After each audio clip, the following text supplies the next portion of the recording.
तो कितने मूर्ख हैं सारे लोग। दुनिया के पॉलिटिशियन पागल हो गए हैं। बात सुनो, हिंदू राष्ट्र की जो बात करेगा फिर तो 20 राष्ट्र बनेंगे यहाँ पे। ये किस तरह का गीत था? ये एक तरह से मैं कहूँ ये वर्णवादी गीत है, वर्णवादी गीत है।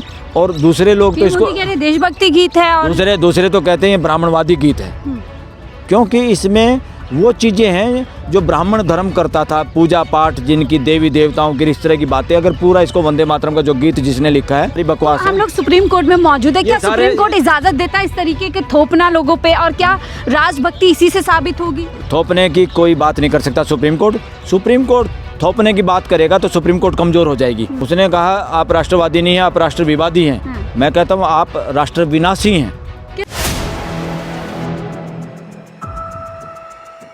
नमस्कार, 4PM न्यूज़ नेटवर्क देख रहे हैं आप और मैं हूं आपके साथ शाहीन खान। सड़क से लेकर संसद तक वंदे मातरम पर चर्चा हो रही है। 150वीं वर्षगांठ पर इस गीत के संसद के अंदर चर्चा हो रही है। प्रधानमंत्री मोदी जी इस गीत के ज़रिए से जो वर्तमान से लेकर भूतकाल तक पहुंच गए हैं और सही मायने में बताने की कोशिश कर रहे हैं कि किस तरीके से भारतीय जनता पार्टी कहीं ना कहीं राष्ट्रभक्त पार्टी है। तो वही अखिलेश यादव ने इस पूरे मुद्दे पर बड़ा हमला करते हुए भारतीय जनता पार्टी को पूरी तरीके से कह सकते हैं आप घेर लिया है। लेकिन उससे पहले इस स्लोगन को लेकर, इस गीत को लेकर के पिछले दिनों काफ़ी विवाद रहा। मौलाना मदनी आए, किस तरीके से एक वीडियो वायरल होती है जिसमें कुछ लोग ज़बरदस्ती इस नारे को चैंट करवाने की कोशिश करते हैं।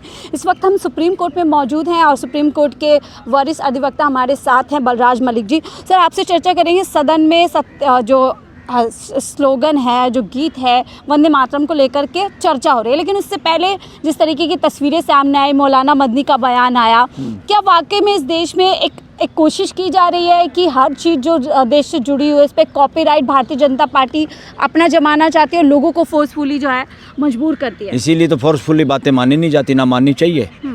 वंदे मातरम का क्या मतलब है? भारत माता की जय नहीं। अगर माता है तो पूरी पृथ्वी है ना, पूरी पृथ्वी पे ये परिवार रहता, मानव जाति रहती है, इसलिए वंदे पृथ्वी बोले जी।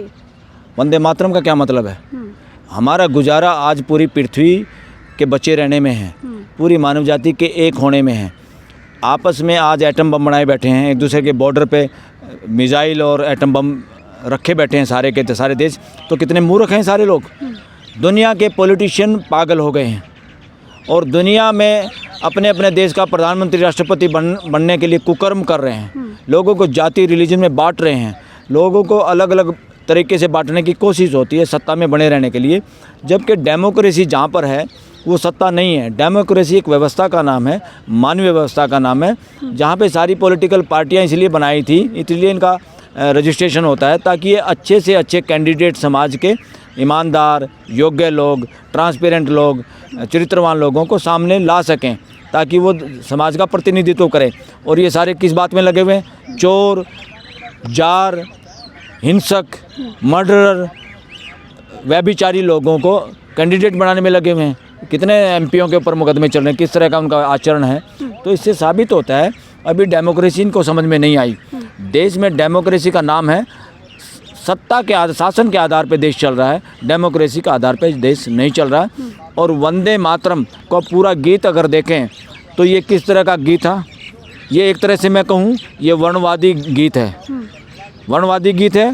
और दूसरे लोग तो इसको देशभक्ति गीत है, और दूसरे तो कहते हैं ये ब्राह्मणवादी गीत है, क्योंकि इसमें वो चीज़ें हैं जो ब्राह्मण धर्म करता था, पूजा पाठ, जिनकी देवी देवताओं की इस तरह की बातें। अगर पूरा इसको वंदे मातरम का जो गीत जिसने लिखा है उसको पूरा देखें तो ये लोग, मुस्लिम जो समाज है वो एक अल्लाह में, यानी एक गॉड है और उसका कोई रूप नहीं, उसका कोई अवतार नहीं, और हम एक खास उसकी नहीं, हम तो पूरे ब्रह्मांड की, पूरी धरती की, पूरी मानवता की जय बोलने की हमारी बात है, हम उसको मानते हैं, तो इसमें कोई बुराई नहीं।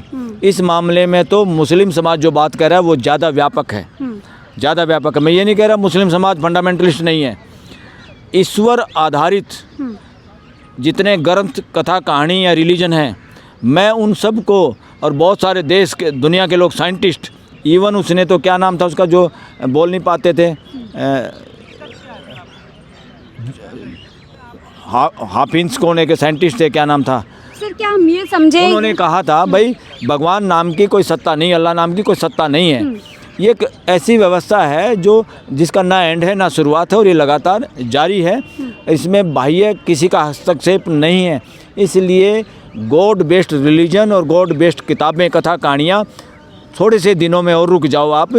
जब साइंस और विकसित हो जाएगी तो ये चीज़ें अपने आप कमज़ोर पड़ जाएंगी। तो संविधान भी यही कहता है कि देश धर्मनिरपेक्ष है, सबको आज़ादी है। तो मुसलमानों को क्यों अपनी राजभक्ति के लिए कभी JSR बोलने के लिए उनको कहा जाता है और अब वंदे मातरम कहा जा रहा है? बीजेपी के नेता तो यहाँ तक कह रहे हैं कि अगर देश में रहना है तो वंदे मातरम कहना है। मैं तो ये कहूँगा देश को धर्मनिरपेक्ष के बजाय पंथ निरपेक्ष है। और पंथ निरपेक्ष का मतलब है जिसको इस तरह की कोई रिलीजन स्पिरिचुअलिटी की कोई बातें करनी है उनको स्वतंत्रता है, मगर रिलीजन या धर्म के नाम पे लोगों को बांटने की स्वतंत्रता किसी को नहीं। और देश में अब मंदिर मस्जिदों की जरूरत नहीं है।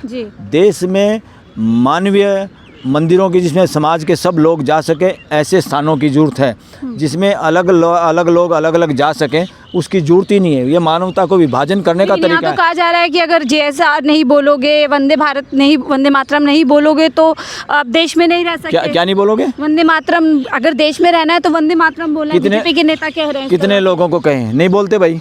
कौन हो बुलवाने वाले? बोलो, आप सिखाओगे हमारे को माता की जय कैसे करनी है? तो ये सारी बकवास है। हम लोग सुप्रीम कोर्ट में मौजूद है, क्या सुप्रीम कोर्ट इजाजत देता है इस तरीके के थोपना लोगों पे, और क्या राजभक्ति इसी से साबित होगी? थोपने की कोई बात नहीं कर सकता सुप्रीम कोर्ट। सुप्रीम कोर्ट थोपने की बात करेगा तो सुप्रीम कोर्ट कमज़ोर हो जाएगी। सुप्रीम कोर्ट की बात मानने से इनकार कर देगा देश। इसलिए सुप्रीम कोर्ट को सावधान होना पड़ेगा। सुप्रीम कोर्ट को संविधान के हिसाब से ही चलना होगा, वही उसकी ड्यूटी है। सुप्रीम कोर्ट चल रहा है, मैं कह रही थी कि आज सुप्रीम कोर्ट में खड़े होकर हम इस बात को कह सकते हैं कि किसी को भी इजाज़त नहीं है इस तरीके से लोगों को फोर्स करने की। नहीं, किसी को इजाज़त नहीं है। सुप्रीम कोर्ट को कहना चाहिए। पहले एक बेवकूफ़ी से सुप्रीम कोर्ट के जो बाद में चीफ जस्टिस भी बने, उन्होंने एक फैसला दे दिया था यहाँ पर कि भाई सारे उसमें हॉल में, फिल्म थिएटर में वंदे मातरम वो चलेगा, जनगण मन या क्या चलेगा। बिल्कुल। और वो जब जनगण मन चला तो कुछ लोग बैठ गए, कुछ उठे रहे, तो फिर मुकदमा आया कि लोग तो खड़े नहीं होते। तो एक बेहूदगी थी वो। ऐसी जगह पे ये चीज़ें इम्प्लीमेंट करना नॉनसेंस थी। जुडिशरी की भी नॉनसेंस थी। तो अब वो अकल आ गई, बोले भाई नहीं, ऐसा नहीं, इन चीज़ों को मत चलाओ और इसको खड़ा होना नहीं खड़ा होना। इससे देशभक्ति को तोड़ने की कोशिश ना करें।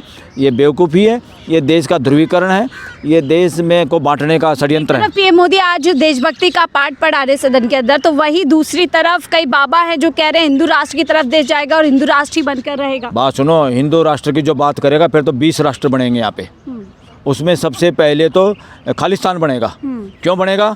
क्योंकि उस वक़्त सिख लोगों को कहा था कि खालिस्तान हम देंगे, और इवन RSS के तो लोगों ने, जो RSS के संस्थापक या मेन जो फिलोसफर हैं, उन्होंने कहा था कि यहाँ पे हमारा साथ दो मुसलमानों के खिलाफ, तो हम तुम्हें खालिस्तान देंगे। इस तरह की सच्चाई है, इस तरह की रिटर्न डॉक्यूमेंट्स हैं। ये क्या ड्रामेबाजी कर रहे हैं? क्यों देश को बांट रहे हैं? क्या होता है हिंदू राष्ट्र? मानवीय राष्ट्र की बात करो। संविधान मानवता की बात करता है, मानवीय राष्ट्र की बात करता है, और मानवता के आधार पे ही पूरी मानव जाति वसुदेव कुटुंबकम स्थापित हो सकता है। पूरे देश के लोगों को समझना चाहिए। ठेकेदार मत बनो हिंदुओं के, हिंदुज़म के। मानवीय आचरण सीखो, मानवीय आचरण करो। सारी दुनिया हमारी अपनी है। सर, जैसे आपने कहा कि हिंदू राष्ट्र अगर बनेगा दूसरा, लेकिन हम देख रहे हैं कि बाबाओं को समर्थन सरकार का मिल रहा है, बाकायदा उनको प्रोटोकॉल दिया जाता है। दूसरी तरफ लोग संविधान की बात करते हैं तो उन पर पुलिस का एक्शन देखा जाता है। बाबाओं को तो प्रोटोकॉल मिलना ही नहीं चाहिए बिल्कुल भी। जिसका आचरण ऐसा हो, जिसको डर लगे मरने का, वो क्या है का बाबा? That is nonsense. बाबा को आने पे भी लानत है। और जितने लोग, मैं तो ये कह रहा हूँ, जिन लोगों ने अपने गृहस्थी में पत्नियां छोड़ दी हों, या पत्नी ने पति छोड़ दिया हो, या कोई इस ढकोसले में के शादी नहीं करी, मैंने तो देश सेवा करनी है, मैंने स्पिरिचुअल बनना है, ये ढोंग है। ऐसे लोगों को तो राजनीति में धूल चटानी चाहिए देश को। ऐसे लोग व्यवस्था के पक्षधर नहीं हो सकते। ये मानवीय व्यवस्था को समझ भी नहीं सकते। ये मानवीय व्यवस्था के पुरोधा नहीं हो सकते। इनसे सावधान रहो। सर, आपने इंडिगो के मामले पर आज बातचीत की। हम कह रहे हैं आज भी 200 फ्लाइट्स कैंसिल हुई हैं। उधर अखिलेश यादव कह रहे हैं कि अगर इस तरीके से इलेक्टोरल बॉन्ड लिया जाएगा तो इसी तरीके से मोनोपोली कंपनियों की चलेगी। तो क्या सरकार दबाव में आ गई है पूरी तरीके से इंडिगो की? सरकार तो दबाव में ही है। पूंजीपतियों की सरकार है, ये देश की सरकार नहीं है। क्योंकि जितने फैसले सब पूंजीपतियों के हक में। क्यों ऐसा हम बोल रहे हैं? क्योंकि पूंजीपतियों की पूंजी बढ़ी है और देश में गरीबों की संख्या बढ़ी है। देश में निःशुल्क राशन वालों की संख्या बढ़ी है, और जिनकी बेइज्जती प्राइम मिनिस्टर अपने भाषण में करता है और वो लोगों को कहता मुफ्त राशन। अरे आपको पता नहीं, प्राइम मिनिस्टर को ये अकल होनी चाहिए, ये मुफ्त नहीं है। जो राशन, जो अनाज गोदामों में है देश के, वो देश के ही आम आदमी के खून पसीने की वजह से पैदा होकर गोदामों में है। उनको वापस देना, उसको निःशुल्क तो कह सकते हो, मुफ्त कैसे कहते हो? आपकी भाषा से पता चलता है। ना आप गरीब हैं, ना आप ओबीसी के आदमी हैं, आप व्यापारी आदमी हैं। व्यापारी घराने में आपने जन्म लिया, आपने जानबूझ के अपनी जाति को ओबीसी में डाल के देश को गुमराह करने का आप काम कर रहे हैं। अखिलेश यादव सदन पे बड़ा हमला बोल रहे हैं कि आप राष्ट्रवादी नहीं, राष्ट्रविवादी हैं। हर धरोहर पर जो देश से जुड़ी हो, उस पर कहीं ना कहीं बीजेपी अपना कॉपीराइट, अपना जो अखिलेश कह रहे हैं आप राष्ट्रवादी नहीं हैं। किसको कह रहे हैं? बीजेपी सरकार को, कि आप लोग राष्ट्रवादी नहीं, राष्ट्रविवादी। मैं इससे आगे कहना चाहता हूँ। उसने कहा आप राष्ट्रवादी नहीं हैं, आप राष्ट्रविवादी हैं। मैं कहता हूँ आप राष्ट्र विनाशी हैं। कैसे राष्ट्र विनाशी? मोदी जी तो कह रहे हैं पिछले 11 साल राष्ट्र विनाशी क्या होता है? विकास अगर किसी अरे क्या होता है विकास है? तो आप घर में आप पक्का घर बना लो और अपने भाई का हक मार जाओ। आपका भाई के साथ दुश्मनी हो के, ठगी मार के, ठोरी मार के आपने घर भी बना लिया, आप चैन से रह पाओगे क्या? हक मारा गया है इस देश में। पक्की सड़क बनाने से क्या होता है? पक्की सड़क, अगर दुश्मनी हो हिंदू मुसलमान की, राइट्स हो जाए देश में, आप जहाज में चल पाओगे? घर में दुबक के रहोगे, छुप के रहोगे, सड़कों पे सुनसान हो जाएगा, कोई नहीं चल पाएगा। ये सड़कें तभी अच्छी लगती हैं जब देश में फ्रेटर्निटी है, भाईचारा है, समाज में प्यार है, घर भी तभी अच्छा लगता है। लेकिन बीजेपी तो सबको सर्टिफिकेट दे रही है राष्ट्रवादी होने का। अगर वंदे मातरम बोलोगे तो आप राष्ट्रवादी हो, ये गीत गाओगे तो आप राष्ट्रवादी। ना वंदे मातरम चलेगा इस देश में। अगर इतने बड़े समाज को ये मंजूर नहीं तो ये ना चलेगा, ना चलना चाहिए। और दूसरा एक और मैं बात आपको बताना चाह रहा था, वो दिमाग में से निकल गई, चलो कोई बात। क्या इस गीत के आधार पर किसी की राष्ट्रवादी को नापना चाहिए, मानना चाहिए? नो नो नो नो, ये क्या है? कोई गीत पता नहीं किसने लिखा, किस वक्त लिखा, क्यों लिखा? भाई आज आपको राष्ट्र का कोई गीत लिखना तो लिखो, लिखवाओ, आमंत्रित करो। इतने राइटर हैं देश के अंदर, फिर उस पर डिबेट करो, फिर उसको गीत को लिखो, नए गीत को। नया गीत लिखना होगा देश में, पुराने गीतों पे नहीं चलेगा ये देश। और सबको आज़ादी होनी चाहिए। सबको आज़ादी, बोलने की आज़ादी सबको होनी चाहिए। और एक बात तो मैं आपको, हाँ वो मैं बोलना चाह रहा था, पुतिन के स्वागत में लंच डिनर जो राष्ट्रपति ने दिया है, वो राष्ट्रपति के अपने घर का डिनर नहीं है। वो किसी राष्ट्रपति की तनख्वाह से डिनर नहीं है। वो इस देश का, हम सब के पैसे का डिनर हमने दिया है, वो राष्ट्रपति ने नहीं दिया। राष्ट्रपति का तो नाम है सुक्का, जैसे वो हेड है, अपनी मर्जी से बोल नहीं सकती, अपनी मर्जी से मेहमानों को बुला नहीं सकती। तो ये यहाँ ये हालत है इस देश में राष्ट्रपति तो यही शायद अखिलेश यादव कह रहे हैं कि हर चीज पे अपना कब्जा करने की कोशिश की जा रही है। लीडर नंबर 2 को वहाँ ना बुला के देश का अपमान किया है, देश के पिछवाड़े पे लात मारी है प्राइम मिनिस्टर ने, देश की बेइज्जती की है, देश की नाक कटवाई है और साबित कर दिया कि मैं लोकतंत्र में विश्वास नहीं करता, मैं तानाशाह हूँ। लेकिन जवाब दिया जा रहा है कि जब भी ऐसे कोई मेहमान आता है वो तय करता है वो किससे मिलना चाहता है, किससे नहीं। उसकी क्या है? हमारे घर कोई मेहमान आएगा, मेरे अपने घर के सदस्यों को कहेगा मैं उससे नहीं मिलूंगा, हम ऐसे मेहमान का क्या करेंगे? ऐसा मेहमान हमें नहीं चाहिए, नहीं बुलाना चाहिए।